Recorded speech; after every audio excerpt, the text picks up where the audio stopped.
السلام علیکم دوستو، یہاں پر آپ کو تازہ ترین خبر سے کرتے چلیں کہ امریکہ نے کابل ایئرپورٹ خودکش حملے کے روز ایک دھماکہ خود کرنے کی تصدیق کر دی ہے۔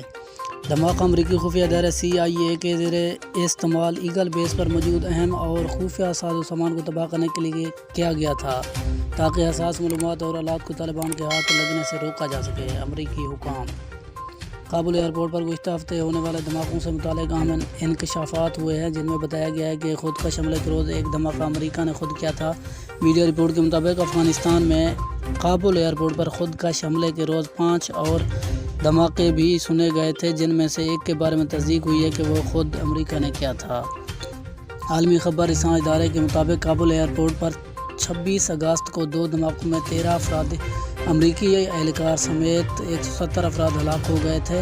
دھماکوں کے بعد بھی رات گئے مزید 5 دھماکے سنے گئے تھے۔ ان میں سے ایک دھماکہ نہایت خوفناک دھماکہ تھا، جس کے بارے میں انکشاف کیا گیا ہے کہ یہ دھماکہ امریکہ نے خود کیا تھا۔ اس حوالے سے امریکی حکام نے بتایا کہ کابل ایئرپورٹ پر داعش کے حملے کے روز سنے گئے دھماکوں میں سے ایک امریکی خفیہ ادارے CIA کے زیر استعمال ایگل بیس پر موجود اہم اور خفیہ ساز و سامان کو تباہ کرنے کے لیے کیا جانے والا دھماکہ خود امریکہ کا تھا۔